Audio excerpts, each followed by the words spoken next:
N वर्गमुळात ए ही संख्या जी आपण दिलेली आहे, या संख्येला आपण करणी संख्या असं म्हणतो. याचं कारण असं आहे, हे जे वर्गमूळ चिन्ह आपण इथं काढलेलं आहे, ह्याला करणी चिन्ह असं म्हणतात. पण सर्वात महत्त्वाचं, एन वर्गमुळात ए ही संख्या करणी होते केव्हा? ह्याला काही अटी आहेत. पहिली जी अट आहे, ती पहिली अट म्हणजे एन ही संख्या जी आहे, ही एन ही संख्या 1 पेक्षा मोठी पूर्णांक असली पाहिजेत. पूर्णांक. आता पूर्णांक असणं म्हणजे काय नेमकं? पूर्णांक असली पाहिजे, अर्थात ती धनपूर्णांक ही असली पाहिजेत, हे लक्षात घ्या. म्हणजे ती 2 चालेल, 3 चालेल, 4 चालेल, 5 चालेल, 1 पेक्षा मोठी असे. ठीक आहे. आणि दुसरी अट, ए ही संख्या जी आहे, ए ही संख्या ही धन संख्या असली पाहिजे. धन वास्तव संख्या असली पाहिजे. मग ती आम्हाला अपूर्णांक चालेल. आणि सगळ्यात शेवटी जेव्हा आम्ही अशा प्रकारे संख्या लिहू, तेव्हा एन वर्गमुळात ए किंवा एन करणीत ए ही संख्या ही अपरिमेय व्हायला पाहिजे. अपरिमेय व्हायला पाहिजे. तर अशा वेळी ह्या सगळ्यांना मिळून आपण करणी म्हणतो. म्हणजे यांची किंमत ही 1 पेक्षा मोठी पूर्णांक असली पाहिजेत. ए ही धन वास्तव संख्या असली पाहिजेत. आणि एन करणीत ए ही संख्या जी सगळ्यात शेवटी तयार होईल ती अपरिमेय असली पाहिजे. आता नेमकं काय हे आपण जरा आणखी समजून घेऊया. आता संख्या एक विचारात घेऊया आपण. समजा घनमुळात 5 घेतला आपण. घनमुळात 5. आता घनमुळात 5 ही संख्या जी आहे, ही संख्या ही करणी आहे का? तर याचा अर्थ इथं जर आपण याच्याशी आपण तुलना जर आपण केली, तर एन ची किंमत जी येईल ती एन ची किंमत 3 येईल आणि ए ची किंमत जी येईल ती ए ची किंमत 5 येईल. ओके. तत्पूर्वी तुम्हाला मी आणखी काही गोष्टी सांगतो. इथं हे जे एन आहे, एन, त्या एन ला कोटी असं म्हणतात. करणीची कोटी. आणि हा जो ए जो आहे, ह्या ए ला करणीस्थ असं म्हणतात. करणीस्थ. तर करणीस्थचा अर्थ काय? करणीमध्ये स्थिर असणारा. ह्या चिन्हामध्ये हे जे चिन्ह आहे, ह्या चिन्हाच्या आत स्थिर असणारा. करणीस्थ. स्थ म्हणजे स्थिर असणारा. ठीक आहे. तर अशा प्रकारे एन कोटी आणि ए हे करणीस्थ, म्हणजे ही तर मध्ये एन ही कोटी आणि ए ही करणीस्थ. तर एन वर्गमुळात ए ची कोटी काय? तर एन ही कोटी आणि ए ही करणीस्थ. इथं आपण जर 3 ही कोटी आणि 5 हे करणीस्थ असं आपल्याला म्हणता येतं. म्हणजे एन बरोबर 3 ही कोटी आहे आणि ए बरोबर 5 हे काय आहे? तर करणीस्थ आहे. ठीक आहे. आता नेमकं ही संख्या जी आहे, ही संख्या ही करणी आहे का? तर आपण कसा विचार करायचा? तर 5चं घनमूळ निघतंय का? 5चं घनमूळ निघतंय का? शिवाय ए ही संख्या धन वास्तव आहे का? आणि एन ही संख्या 1 पेक्षा मोठी आहे का? पूर्णांक आहे का? हे आपण तपासून पाहूया. बघा, हा जो एन आहे, एन हा 1 पेक्षा मोठा आहे, धनपूर्णांक आहे. ए ही संख्या जी आहे, ए ही संख्या ही धनवास्तव संख्या आहे. आणि शिवाय घनमुळात 5 म्हणजे 5चं घनमूळ निघत नाही आहे. ज्या अर्थी 5चं घनमूळ निघत नाही आहे, त्या अर्थी ही संख्या करणी आहे. म्हणून घनमुळात 5 ही संख्या करणी आहे. करणी आहे, कारण 5चं घनमूळ निघत नाही. आणखी उदाहरण घेऊया आपण. समजा असं घेतलं, वर्गमुळात 4 म्हटलं. वर्गमुळात 4 म्हटलं तर ह्याची कोटी म्हणजे एन किती आहे, इथे किती आहे. आता इथं कोटी आम्हाला दिसतच नाही. इथं कोटी आम्हाला दिसतच नाही, याचा अर्थ ती कोटी 2 आहे हे लक्षात ठेवायचं, कारण ती 1 पेक्षा मोठी असते. आम्ही त्याला वर्गमूळ असं म्हणतोय. वर्ग याचा अर्थ 2. त्यामुळे इथं वर्गमुळात 4 ची कोटी 2 आणि ए ची किंमत आहे 4. ठीक आहे. आता आमच्या अटी पूर्णता बघूया. n हा जो आहे हा 1 पेक्षा मोठा आहे, होय आहे. ए ही धन वास्तव संख्या आहे, होय आहे, वास्तव संख्या आहे. पण तिसरी जी अट आहे ती 4चं वर्गमूळ निघतंय का, तर होय 4चं वर्गमूळ निघतंय, कारण वर्गमुळात 4 बरोबर 2. आणि मग हे जे 2 होते ही संख्या सर्वात शेवटी अपरिमेय होत नाही, अपरिमेय नाही आहे. आणि ती अपरिमेय नाही म्हणून वर्गमुळात 4 ही करणी नाही, ही करणी नाही, हे लक्षात घ्या. आणि सगळ्यात शेवटी त्याचा आपल्याला एक तर घनमूळ काढता यायला नको पाहिजे, वर्गमूळ काढता यायला नको पाहिजे. आणखी उदाहरण घेऊ आपण. समजा ही संख्या करणी आहे का, उदाहरणार्थ घनमुळात 7 ही संख्या करणी आहे का. इथं कोटी, इथं जी कोटी आहे, कोटी n बरोबर 3 आणि करणीस्थ a बरोबर 7. सरळ आहे की n हा 1 पेक्षा मोठा आहे. ओके, आपली पहिली अट पूर्ण झाली. हा धनसू संख्या आहे, दुसरी आमची अट पूर्ण झाली. आणि 7चं घनमूळ निघतंय का, तर नाही निघत. आता 7चं घनमूळ निघतंय का हे बनवायला आपण काय बनणार आहोत, 1चा घन 1, 2चा घन 8, म्हणजे 1 आणि 8 ही 2 घन आहेत. ह्याच्या मधल्या संख्यांचं घनमूळ निघत नाही. 2चं घनमूळ निघत नाही, 3चं घनमूळ निघत नाही, 4चं घनमूळ निघत नाही, 5चं निघत नाही, 6चं निघत नाही, 7चं निघत नाही. डायरेक्ट 8चं घनमूळ निघतं. त्यानंतर संख्या कुठली येते घनमूळ निघणारी, 9चं घनमूळ निघत नाही, 10चं निघत नाही, 11चं निघत नाही, 12चं निघत नाही. 13 नाही, 14 नाही, 15 नाही, 16 नाही, 17 नाही, 18 नाही, 19 नाही. सरळ घनमूळ निघतं ते 27चं, कारण 27 हा 3चा घन आहे. 3चा घन 27.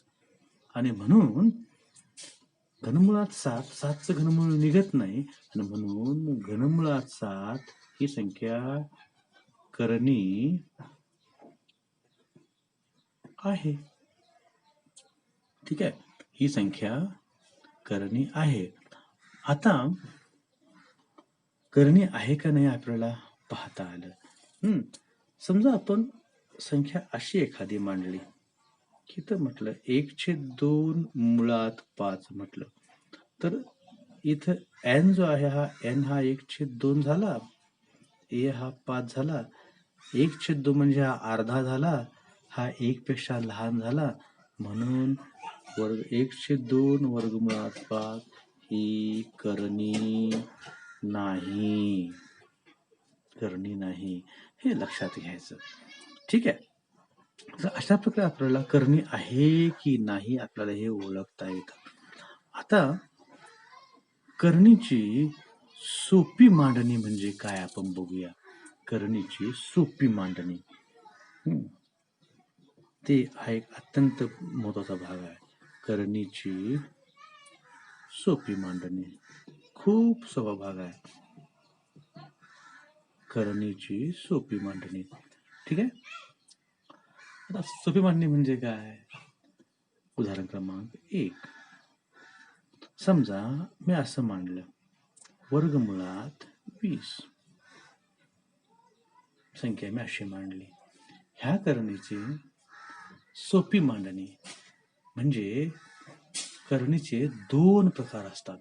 एक म्हणजे मिश्र करणी आणि शुद्ध करणे. मिश्र करणे करणे म्हणजेच करणेची सोपी मांडणी करणे, करणेचं लघुरूप करणे, करणेला लहान करणे. आता कसं करायचं करणेला लहान? जरा बघा. हं. हा जो कर्णिस्थ आहे, हा कर्णिस्थ.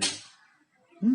आणि इथं जो आहे एन, हा 2, इथं कुठल्याही प्रकारे संख्या लिहिलेली नाही. संख्या लिहिलेली नाही म्हणजे एन हा 2 आहे. हे लक्षात ठेवायचं. कोटी 2 आहे. कर्णिस्थ 20 आहे. कोटी 2 आहे. म्हणून काय करायचं आपण?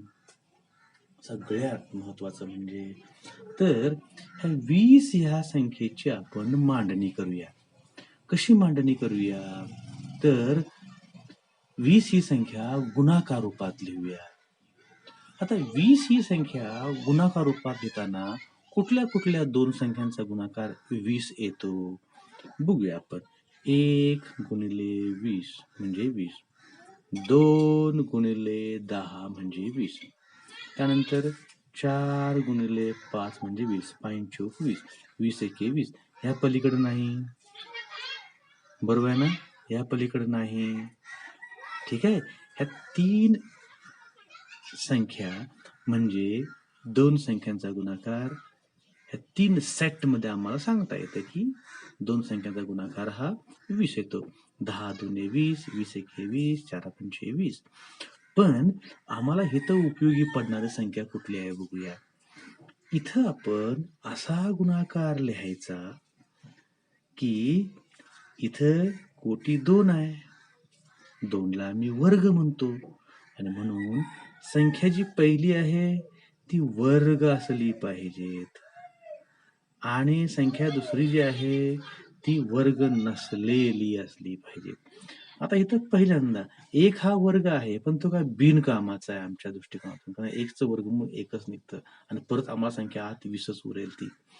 म्हणून 4 गुणिले 5 ही संख्या जी आहे ना ही आमच्या कामाची संख्या आहे, कारण त्यातला एक भाग जो आहे तो वर्ग संख्या आहे आणि दुसरा भाग जो आहे ती वर्ग नसलेली संख्या आहे. म्हणून इथं मी ह्या 20 ची जी काय गुणाकार रूपातली फोड आहे ती मी अशी म्हणतो 4 गुणिले 5. ठीक आहे. आणि पुढे गेल्यानंतर हे दोघांना असलेलं वर्गमूळ मी हे स्वतंत्र करतो. 4 ला देतो स्वतंत्र वर्गमूळ देतो आणि 5 ला पण ते स्वतंत्र वर्गमूळ देतो. ठीक आहे.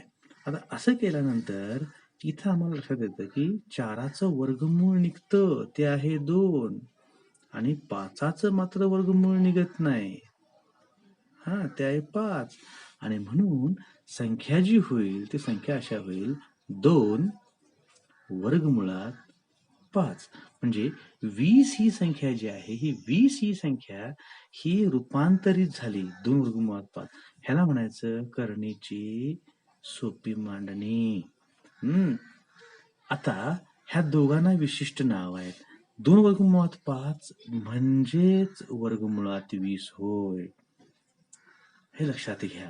हा 2 वर्गमुळात 5 ह्याला म्हणायचं मिश्र करणे, कारण ह्यामध्ये 2 भाग आहेत. हा जो भाग आहे ना हा वर्गमुळात 5च्या बाहेर आहे बघा. हा जो भाग आहे हा भाग हा परिमेय भाग आहे आणि इकडचा भाग जो आहे तो अपरिमेय भाग आहे. उजवीकडचा भाग हा अपरिमेय भाग आहे. परिमेय आणि अपरिमेय ह्या 2 भागांचे हे मिश्रण आहे, म्हणून याला आपण मिश्र करणे म्हणतो. इथं मात्र इकडचा भाग आहे तो 1 हीच केवळ संख्या आहे आणि उजवीकडचा भाग हा वर्गमुळात 20 आहे. मग 1 पेक्षा मोठी संख्या असणं अपेक्षित आहे इथं, हे लक्षात घ्या. त्यामुळे हिला म्हणतात शुद्ध करणी. शुद्ध करणी ह्याला म्हणतात मिश्र करणी किंवा सोपी मांडणी असं म्हणतात. अजून आणखी आपण उदाहरण घेऊया. ठीक आहे. उदाहरण क्रमांक 2 बघूया आपण. करणीची सोपी मांडणी बघण्याची. समजा असं म्हटलं वर्गमुळात 50. वर्गमुळात 50. कोटी किती आहे? 2 आहे. ह्याचा अर्थ ह्या 50ची मांडणी करताना पहिली संख्या ही वर्ग संख्या असली पाहिजे. मग आता पहिली संख्या ही वर्गसंख्या असली पाहिजेत असं बघताना आपल्याला पटकन लक्षात आलं पाहिजेत 25 दुने 50. कारण 25 गुणिले 2 ह्यातली 25 ही संख्या पूर्ण वर्ग आहे. इतर कुठल्याही वेळी 50 होत नाही की जिथं पहिली संख्या वर्ग यायला पाहिजे. उदाहरणार्थ 10 पाची 50, 10 आणि 5 किंवा एक गुणिले 50, 1 गुणिले 50 हे काय बिनकामाचं आहे. 10 पाची 50, 25 दुने 50 आणि कुठं 50 आहे? कुठंच नाही. ह्यातलं 25 गुणिले 2 ही संख्या जी आहे ही आमच्या कामाची आहे. कारण 25 ही संख्या ही पूर्ण वर्ग आहे, 5चा वर्ग आहे तो. म्हणून 50चं रूपांतरण करताना आपण कसं करूया गुणाकार रूपात? 25 गुणिले 2 लिहूया. कसं मगाशी केलं होतं आपण? हे स्वतंत्र केलं होतं ना, तसं आपण स्वतंत्रही करूया यांना. म्हणजे वर्गमुळात 25 गुणिले वर्गमुळात 2. आता वर्गमुळात 25 म्हणजे 25चं वर्गमूळ निघतं ते आहे 5. आणि हे वर्गमूळ निघत नाही 2. आता ही जी शुद्ध करणी होती त्या शुद्ध करणीचं रूपांतर मिश्र करणीमध्ये झालं. म्हणजे करणीची सोपी मांडणी झाली 5 वर्गमुळात 2. आणखी एक उदाहरण घेऊया आपण. घनमुळात उदाहरण घेऊया आपण. उदाहरणार्थ घनमुळात 16 घेऊ आपण. घनमुळात 16. आता घनमुळात 16 घेतल्यानंतर आधी पहिल्यांदा कोटी बघा. कोटी आहे 3. ठीक आहे. जर कोटी 3 असेल तर मग आपल्याला आतली ही जी गुणाकार रूपात ती फोड आहे त्यातला पहिला अवयव हा घन असणं अपेक्षित आहे. आपल्याला 1 पासून 9 पर्यंतचे घन आपल्याला पाठच व्हायला पाहिजेत. 1 चा घन 1, 2 चा घन 8, 3 चा घन 27. 27 काय मोठा होतो म्हणजे आम्हाला 8 जो आहे 2 चा घन तो वापरता येईल का? येतो. कारण 8 दुने 16. पहिली संख्या ही घन मांडली पाहिजे इथं. आणि म्हणून आम्हाला असं म्हणता येईल घनमुळात 8 दुने 16. लक्षात येते का? पहा, इथं घन असल्यामुळं आम्ही घन संख्या घेतलेल्या इथं. ओके. आता हे परत आपण स्वतंत्र करूया. घनमुळात 8 गुणिले घनमुळात 2. आणि घनमुळात 8 ची किंमत 8चं घनमूळ. 8 हा कुणाचा घन आहे? 2 चा घन आहे. म्हणून 2 आणि हे घनमुळात 2. 2 घनमुळात 2 ही घनमुळात 16ची सोपी मांडणी होय. तर अशा प्रकारे करणीची आपल्याला सोपी मांडणी करता येते. तुम्हाला काही करायचं का बघा. मी इथं तुम्हाला होमवर्क देतो. वर्गमुळात 98 2 वर्गमुळात 125 नंबर 3 घनमुळात 24 नंबर 4 घनमुळात 128 नंबर 5 वर्गमुळात